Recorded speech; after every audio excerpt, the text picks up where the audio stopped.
bom dia. Excelentíssimo senhor presidente do Supremo Tribunal Federal, Ricardo Lewandowski. Excelentíssimo senhor presidente do Senado Federal, Renan Calheiros. Excelentíssimas senhoras senadoras e excelentíssimos senhores senadores. Cidadãs e cidadãos de meu amado Brasil.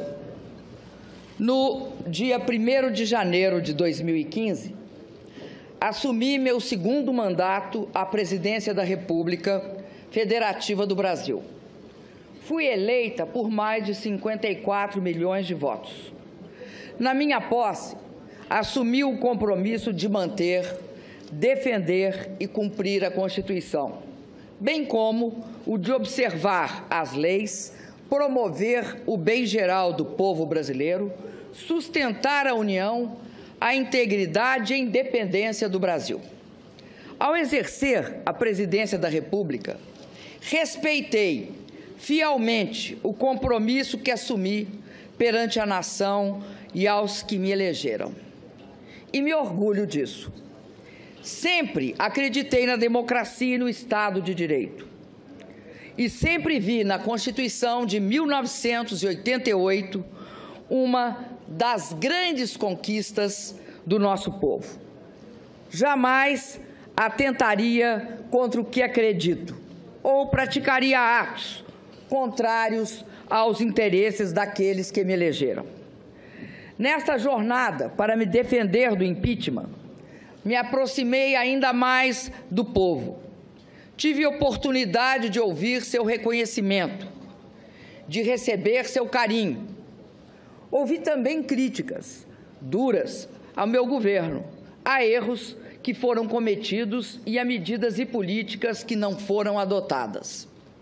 Acolho essas críticas com humildade, até porque, como todos, tenho defeitos e cometo erros. Entre os meus defeitos não está a deslealdade e a covardia. Não traio os compromissos que assumo, os princípios que defendo ou os que lutam ao meu lado. Na luta contra a ditadura, recebi no meu corpo as marcas da tortura. Amarguei por anos o sofrimento da prisão. Vi companheiros e companheiras sendo violentados e até assassinados. Na época, eu era muito jovem. Tinha muito a esperar da vida. Tinha medo da morte, das sequelas da tortura no meu corpo e na minha alma. Mas não cedi. Resisti. Resisti à tempestade de terror que começava a me engolir, na escuridão dos tempos amargos em que o país vivia. Não mudei de lado. Apesar de receber o peso da injustiça nos meus ombros, continuei lutando pela democracia. Dediquei todos esses anos da minha vida à luta por uma sociedade sem ódios e intolerância. Lutei por uma sociedade livre de preconceitos e de discriminações. Lutei por uma sociedade onde não houvesse miséria ou excluídos.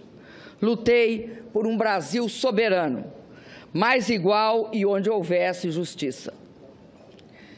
Disso tenho orgulho. Quem acredita, luta. Aos quase 70 anos de idade, não seria agora, após ser mãe e avó, que abdicaria dos princípios que sempre me guiaram. Exercendo a presidência da República, tenho honrado o compromisso com o meu país, com a democracia, com o Estado de Direito. Tenho sido intransigente na defesa da honestidade na gestão da coisa pública.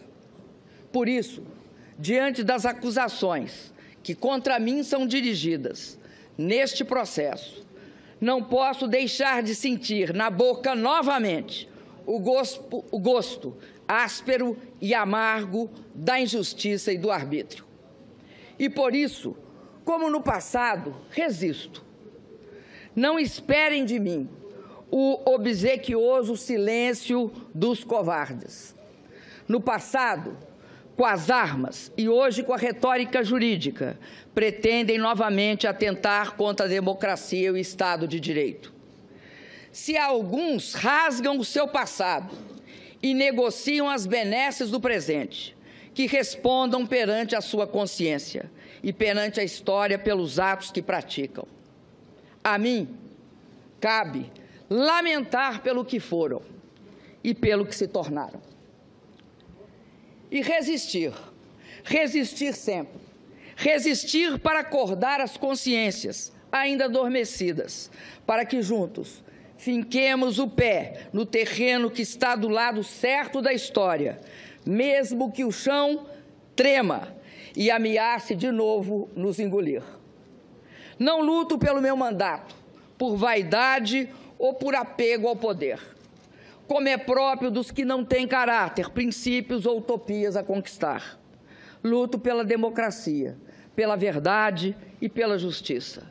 Luto pelo povo do meu país, pelo seu bem-estar. Muitos hoje me perguntam, de onde vem a minha energia para prosseguir? Vem do que acredito. Posso olhar para trás e ver tudo o que fizemos, olhar para frente e ver tudo o que ainda precisamos e podemos fazer. O mais importante é que posso olhar para mim mesma e ver a face de alguém que, mesmo marcada pelo tempo, tem forças para defender suas ideias e seus direitos. Sei que em breve, e mais uma vez na vida, serei julgada. E é por ter a minha consciência absolutamente tranquila em relação ao que eu fiz no exercício da presidência da República, que venho pessoalmente à presença dos que me julgarão. Venho para olhar diretamente nos olhos de vossas excelências e dizer com a serenidade dos que nada têm a esconder que não cometi nenhum crime de responsabilidade. Não cometi os crimes dos quais sou acusada, injusta e arbitrariamente. Hoje, o Brasil, o mundo e a história nos observam e aguardam o desfecho desse processo de impeachment. No passado, da América Latina e do Brasil, sempre que interesses de setores da elite econômica e política foram feridos pelas urnas e não existiam razões jurídicas para uma destituição legítima, conspirações eram tramadas, resultando em golpes de Estado.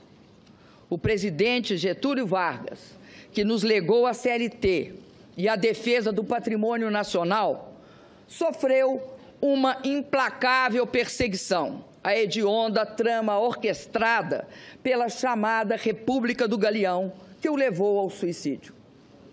O presidente Juscelino Kubitschek, que construiu essa cidade, foi vítima de constantes e fracassadas tentativas de golpe, como ocorreu no episódio de Aragarças.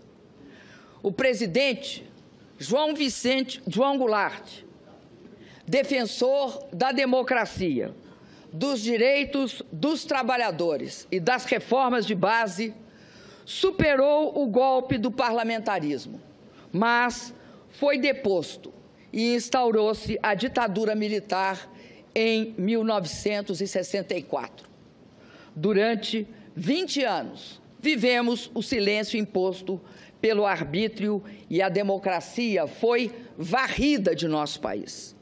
Milhões de brasileiros lutaram e reconquistaram o direito a eleições diretas. Hoje, mais uma vez, ao serem contrariados e feridos nas urnas os interesses de setores da elite econômica e política, nos vemos diante do risco de uma ruptura democrática. Os padrões políticos dominantes no mundo repelem a violência explícita.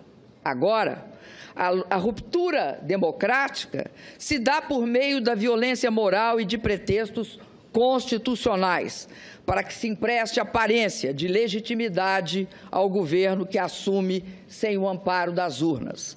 Invoca-se a Constituição para que o mundo das aparências encubra hipocritamente o mundo dos fatos. As provas produzidas deixam claro e inconteste que as acusações contra mim dirigidas são meros pretextos, embasados por uma frágil retórica jurídica. Nos últimos dias, novos fatos evidenciaram outro aspecto da trama que caracteriza esse processo de impeachment. O autor da representação, junto ao Tribunal de Contas da União, que motivou as acusações discutidas nesse processo, foi reconhecido como suspeito pelo presidente do Supremo Tribunal Federal. Soube-se ainda, pelo depoimento do auditor responsável pelo parecer técnico, que ele havia ajudado a elaborar a própria representação que auditou. Fica claro a parcialidade, a trama na construção das teses por eles defendidas. São pretextos, apenas pretextos para derrubar, por meio de um processo de impeachment, sem crime de responsabilidade, um governo legítimo, escolhido em eleição direta, com a participação de 110 milhões de brasileiros e brasileiras. O governo de uma mulher que ousou ganhar 2 eleições presidenciais consecutivas. São pretextos para viabilizar um golpe na Constituição, um golpe que, se consumado, resultará na eleição indireta de um governo usurpador. A eleição indireta de um governo que, já na sua interinidade, não tem mulheres comandando seus ministérios, quando o povo nas urnas escolheu uma mulher para comandar o país. Um governo que dispensa os negros na sua composição ministerial e já revelou um profundo desprezo pelo programa escolhido e aprovado pelo povo em 2014. Fui eleita presidenta por 54 milhões e meio de votos, para cumprir um programa cuja síntese está gravada nas palavras: nenhum direito a menos. O que está em jogo no processo do impeachment não é apenas o meu mandato. O que está em jogo é o respeito às urnas, à vontade soberana do povo brasileiro e à Constituição. O que está em jogo são as conquistas dos últimos 13 anos, os ganhos da população, das pessoas mais pobres e da classe média, a proteção às crianças, os jovens chegando às universidades e às escolas técnicas, a valorização do salário mínimo, os médicos atendendo a população, a realização do sonho da casa própria. O que está em jogo é um investimento em obras para garantir a convivência com a seca no semiárido. É a conclusão do sonhado e esperado projeto de integração do São Francisco. O que está em jogo é também a grande descoberta do Brasil, o pré-sal. O que está em jogo é a inserção soberana de nosso país no cenário internacional, pautada pela ética e pela busca de interesses comuns. O que está em jogo é a autoestima dos brasileiros e brasileiras, que resistiram aos ataques dos pessimistas de plantão, à capacidade do país de realizar com sucesso a Copa do Mundo e as Olimpíadas e as Paralimpíadas.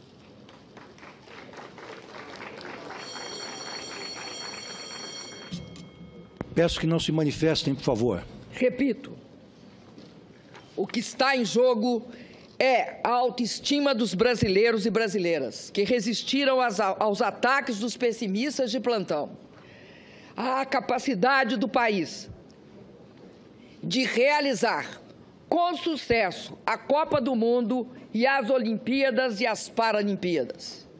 O que está em jogo é a conquista da estabilidade que busca o equilíbrio fiscal, que busca o controle da inflação e não abre mão de programas sociais para a nossa população.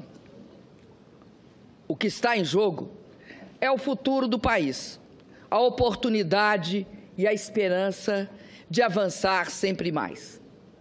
Senhoras e senhores senadores, no presidencialismo previsto na Constituição, na nossa Constituição, não basta a eventual perda de maioria parlamentar para afastar um presidente. Há que se configurar crime de responsabilidade. E está claro que não houve tal crime. Não é legítimo, como querem os meus acusadores, afastar o chefe de Estado e de governo por não concordarem com o conjunto da obra. Quem afasta o presidente pelo conjunto da obra é o povo, e só o povo nas eleições. E nas eleições, o programa de governo vencedor não foi este agora instalado e desenhado pelo governo interino e defendido pelos meus acusadores. O que pretende o governo interino, se transmudado em efetivo, é um verdadeiro ataque às conquistas dos últimos anos. Desvincular o piso das aposentadorias e pensões do salário mínimo será a destruição do maior instrumento de distribuição de renda do país, que é a Previdência Social. O resultado será mais pobreza, mais mortalidade infantil e a decadência dos pequenos municípios pelo país afora. A revisão dos direitos e garantias sociais previstos na CLT e a proibição do saque do fundo de garantia na demissão do trabalhador são ameaças que pairam sobre a população brasileira, caso prospere o impeachment sem crime de responsabilidade.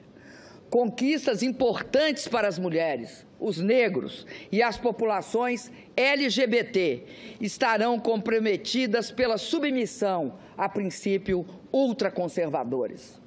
O nosso patrimônio estará em questão, com os recursos e resultados do pré-sal, as riquezas naturais e minerárias, sendo fortemente ameaçadas e, em muitos casos, privatizadas. A ameaça mais assustadora desse processo de impeachment sem crime de responsabilidade é congelar, por inacreditáveis 20 anos, as despesas com saúde, educação, saneamento e habitação. É impedir que, por 20 anos, mais crianças e jovens tenham acesso às escolas, que, por 20 anos, as pessoas possam ter melhor atendimento à saúde, que, por 20 anos, as famílias possam sonhar com a casa própria. Senhor presidente Ricardo Lewandowski, senhoras e senhores senadores, a verdade é que o resultado eleitoral de 2014 foi um rude golpe em setores da elite conservadora brasileira. Desde a proclamação dos resultados eleitorais, os partidos que apoiavam o candidato derrotado nas eleições fizeram de tudo para impedir a minha posse e a estabilidade do meu governo. Disseram que as eleições haviam sido fraudadas, pediram auditoria nas urnas, impugnaram minhas contas eleitorais e, após a minha posse, buscaram de forma desmedida quaisquer fatos que pudessem justificar retoricamente um processo de impeachment.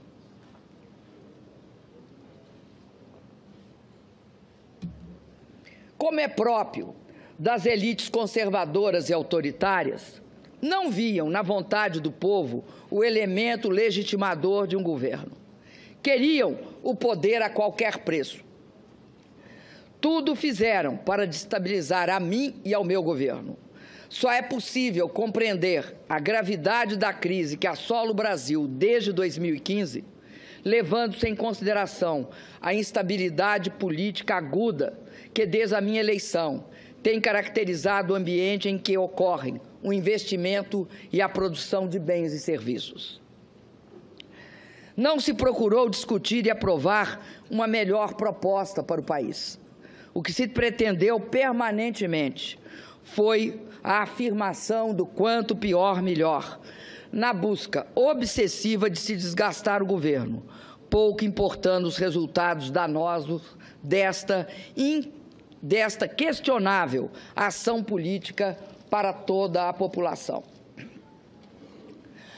A possibilidade de impeachment tornou-se assunto central da pauta política e jornalística, apenas 2 meses após minha reeleição, apesar da evidente improcedência dos motivos para justificar esse movimento radical. Nesse ambiente de turbulências e incertezas, o risco político permanente, provocado pelo ativismo de parcela considerável da oposição, acabou sendo um elemento central para a retração do investimento e para o aprofundamento da crise econômica. Deve ser também ressaltado que a busca de reequilíbrio fiscal, desde 2015, encontrou forte resistência na Câmara dos Deputados, à época presidida pelo deputado Eduardo Cunha. Os projetos enviados pelo governo foram rejeitados, parcial ou integralmente. Pautas bombas foram apresentadas e algumas aprovadas. As comissões permanentes da Câmara, em 2016, só funcionaram a partir do dia 5 de maio, ou seja, 1 semana antes da aceitação do processo de impeachment pela Comissão do Senado Federal. Os senhores e as senhoras senadores sabem que o funcionamento dessas comissões era e é absolutamente indispensável para a aprovação de matérias que interferem no cenário fiscal e possam encaminhar a saída para a crise. Foi criado, assim, o desejado ambiente de instabilidade política, propício à abertura do processo de impeachment sem crime de responsabilidade. Sem essas ações, o Brasil certamente estaria em uma situação melhor, política, econômica e fiscal do que está hoje. Muitos articularam e votaram contra propostas que durante toda a vida defenderam, sem pensar nas consequências que seus gestos trariam para o país e para o povo brasileiro. Queriam aproveitar a crise econômica, porque sabiam que assim que meu governo viesse a superá-la, sua aspiração de acesso ao poder haveria de ficar sepultada por mais um longo período. Mas, a bem da verdade, as forças oposicionistas somente conseguiram levar adiante o seu intento quando outra poderosa força política a eles se agregou. A força política dos que queriam evitar a continuidade da sangria de setores da classe política, motivada pelas investigações sobre a corrupção e o desvio do dinheiro público. É notório que durante o meu governo e o do presidente Lula foram dadas todas as condições para que as investigações fossem realizadas. Propusemos importantes leis que dotaram os órgãos competentes de condições para investigar e punir os culpados. Assegurei a autonomia do Ministério Público. Não permiti qualquer interferência política na atuação da Polícia Federal. Contrariei interesses. Por isso, paguei e pago um elevado preço pessoal pela postura que tive. Arquitetaram a minha destituição, independentemente da existência de quaisquer fatos que pudessem justificá-la perante a nossa Constituição. Encontraram, na pessoa do ex-presidente da Câmara dos Deputados, Eduardo Cunha, o vértice da sua aliança golpista. Articularam e viabilizaram a perda da maioria parlamentar do governo. Situações foram criadas com o apoio escancarado de setores da mídia para construir o clima político necessário para a desconstituição do resultado eleitoral de 2014. Todos sabem que este processo de impeachment foi aberto por uma chantagem explícita do ex-presidente da Câmara, Eduardo Cunha, como chegou a reconhecer em declarações à imprensa um dos próprios denunciantes. Exigia aquele parlamentar que eu intercedesse para que deputados do meu partido não votassem pela abertura do seu processo de cassação. Nunca aceitei na minha vida ameaças ou chantagens. Se não o fiz antes, não o faria na condição de presidenta da República. É fato, porém, que não ter me curvado a esta chantagem motivou o recebimento da denúncia por crime de responsabilidade e a abertura deste processo. Se eu tivesse me acompliciado com a improbidade e com o que há de pior na política brasileira, como muitos até hoje parecem não ter o menor pudor em fazê-lo, eu não correria o risco de ser condenada injustamente. Quem se acumplicia ao imoral e ao ilícito não tem respeitabilidade para governar o país. Quem age para poupar ou adiar o julgamento de uma pessoa que é acusada de enriquecer às custas do Estado brasileiro e do povo, que paga impostos, cedo ou tarde acabará pagando perante a sociedade e a história o preço de seu descompromisso com a ética. Tem, e todos sabem, muito orgulho.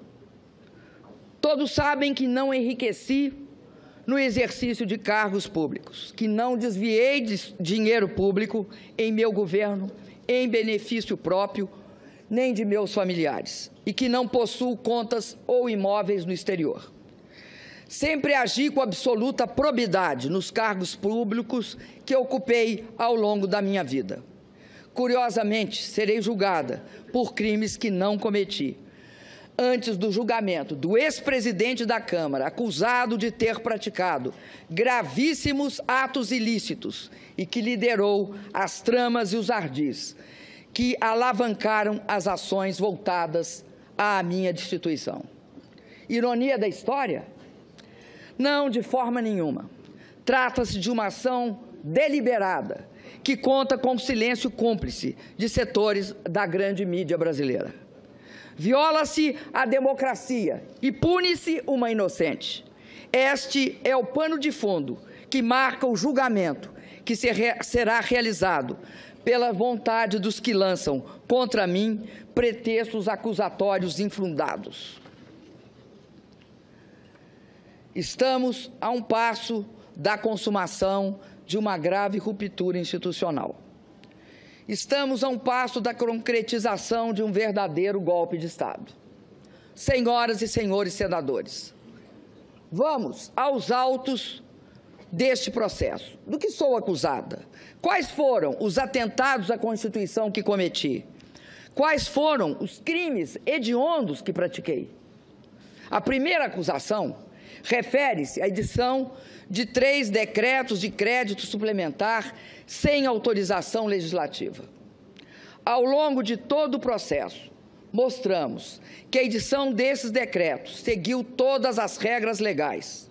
Respeitamos a previsão contida na Constituição, a meta definida na LDO e as autorizações estabelecidas no artigo 4º da Lei Orçamentária de 2015, aprovadas pelo Congresso Nacional. Todas essas previsões legais foram respeitadas em relação aos 3 decretos.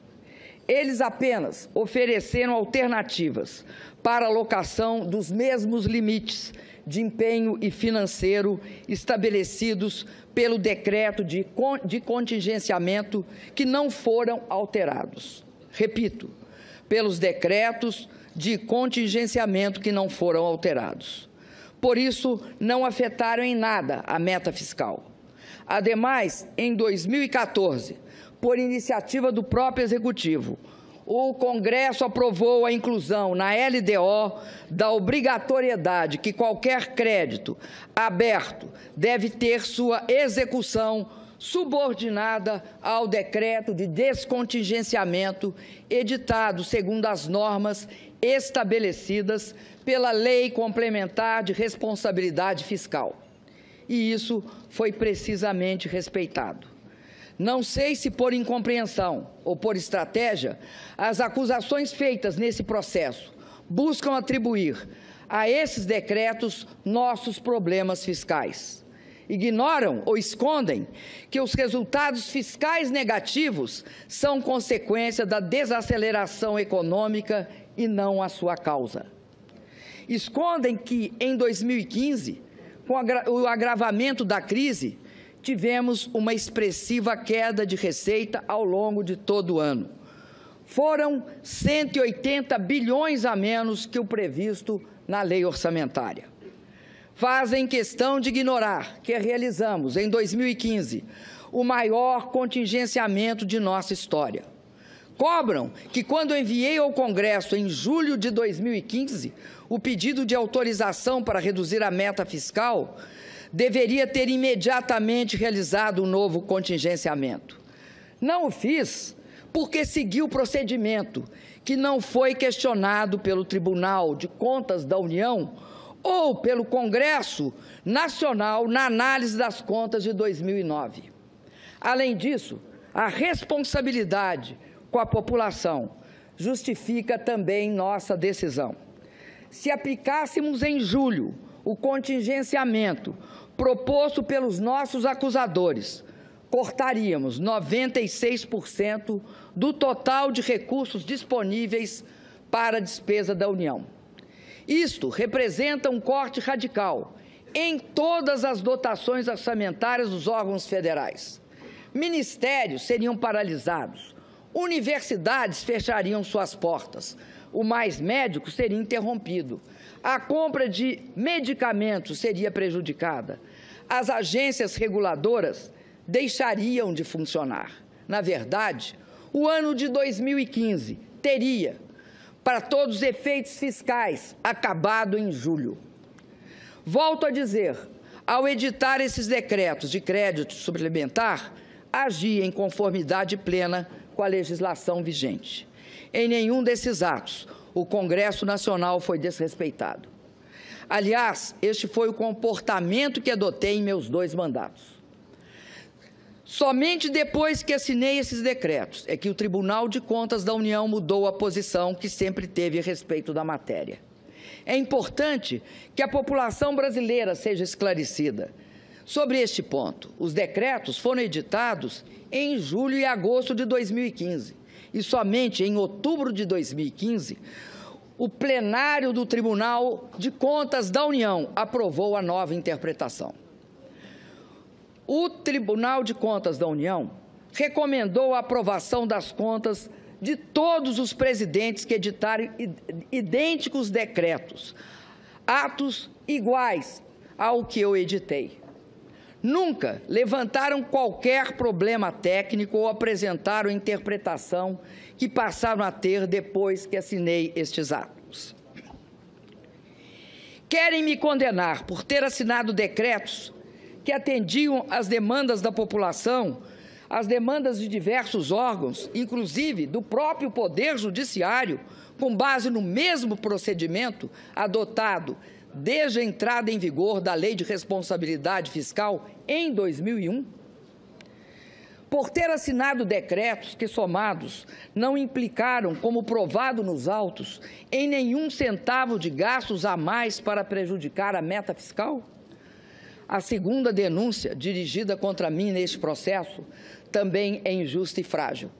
Afirma-se que o alegado atraso nos pagamentos das subvenções econômicas devidas ao Banco do Brasil no âmbito da execução do Programa de Crédito Rural, Plano Safra, para agricultura comercial e para agricultura familiar equivale a uma operação de crédito, o que estaria vedado pela Lei de Responsabilidade Fiscal.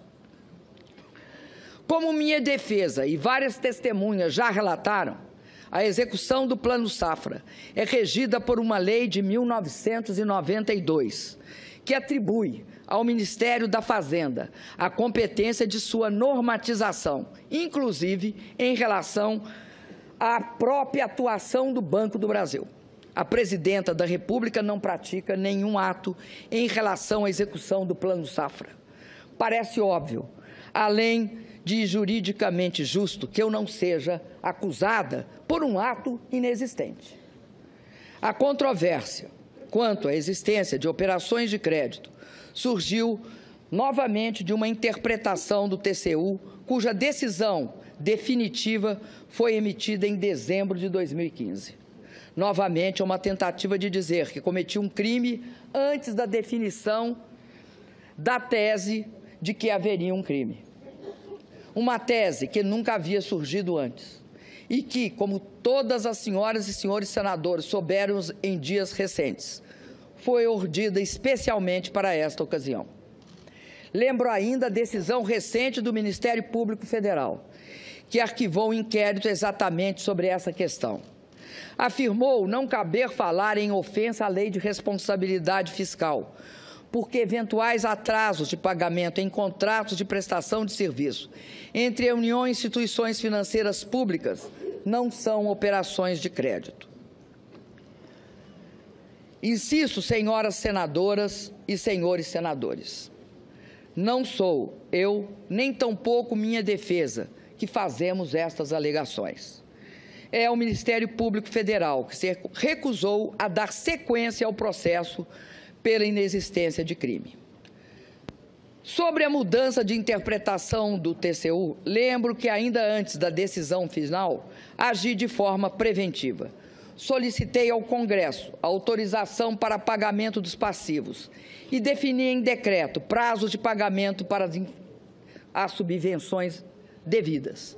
Em dezembro de 2015, após a decisão definitiva do TCU e com autorização do Congresso, saldamos todos os débitos existentes.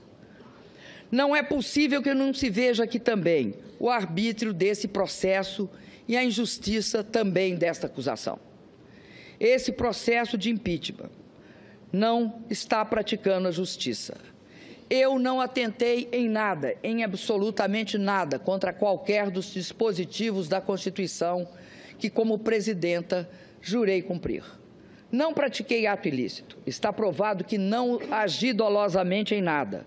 Os atos praticados estavam inteiramente voltados ao interesse da sociedade. Nenhuma lesão trouxeram ao erário ou ao patrimônio público. Volto a afirmar, como fez a minha defesa durante todo o tempo, que este processo está marcado, do início ao fim, por um clamoroso desvio de poder. É isso que explica a absoluta fragilidade das acusações que contra mim são dirigidas.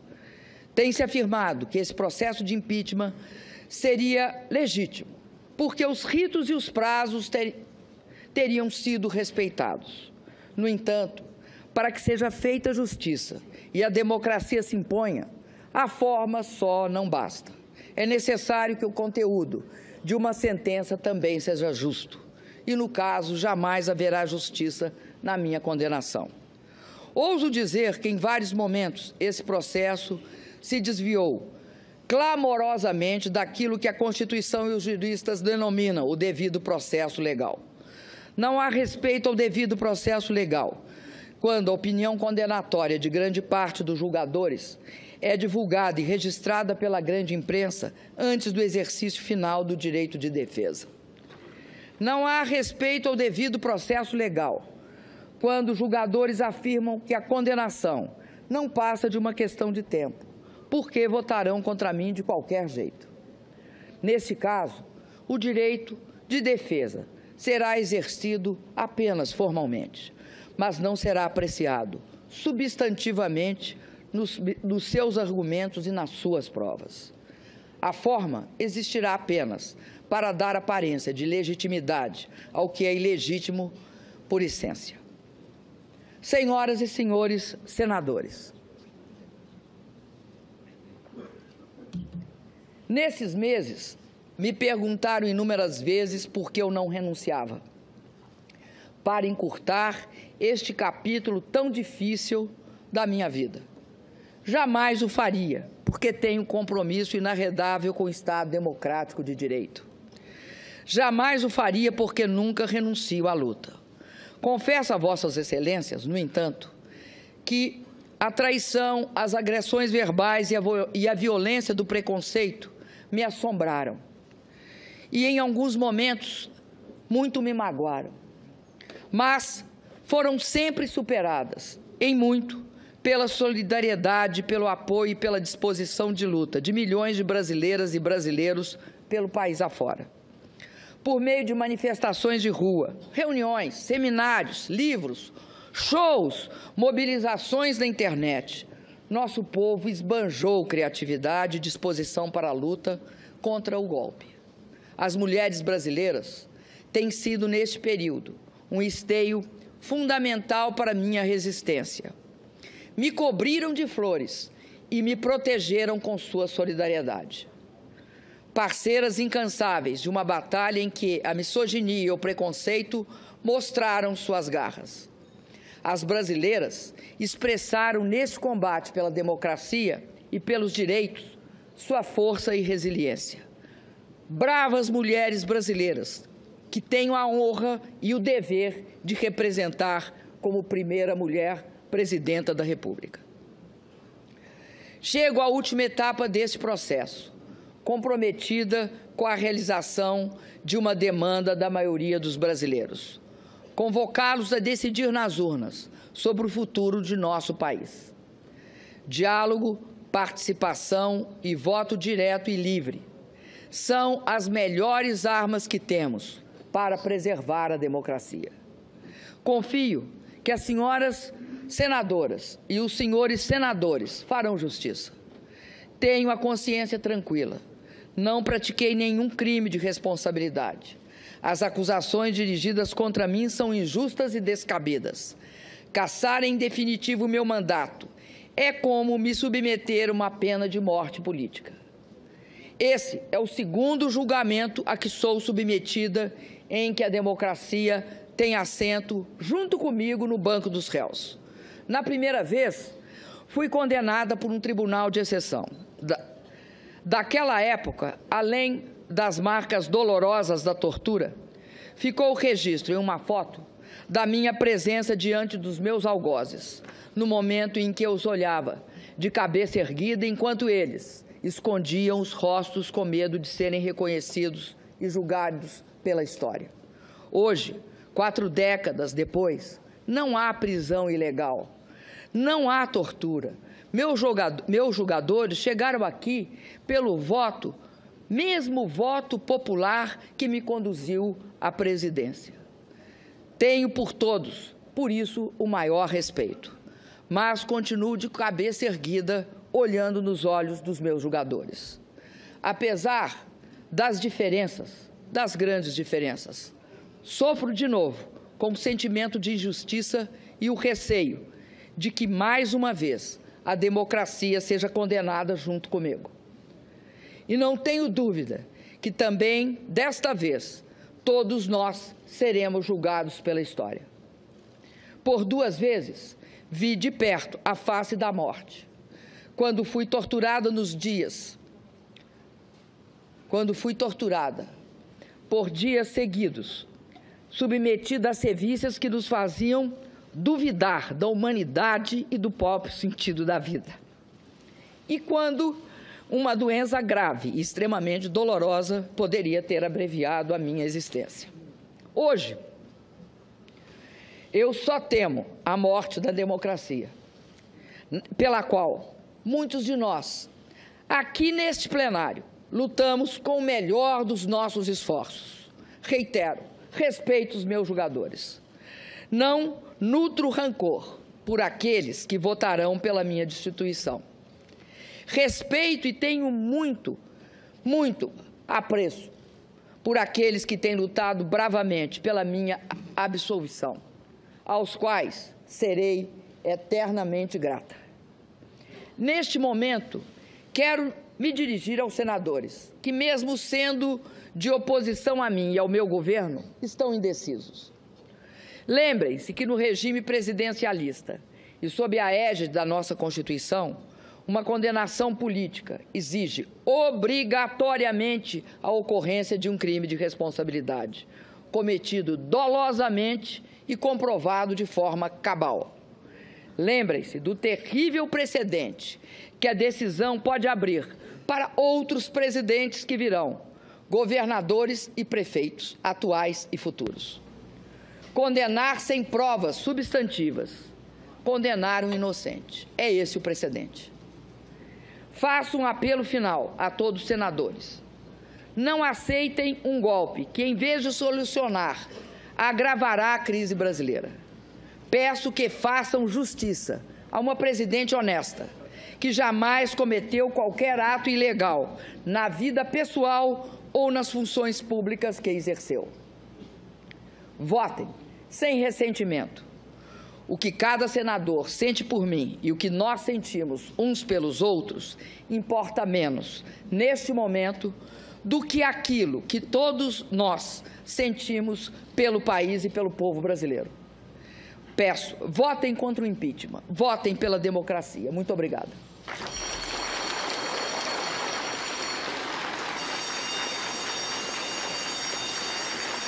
Silêncio, por favor. Silêncio. Silêncio. Silêncio.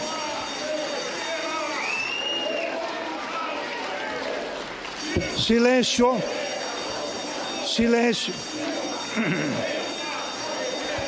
Está suspensa a sessão.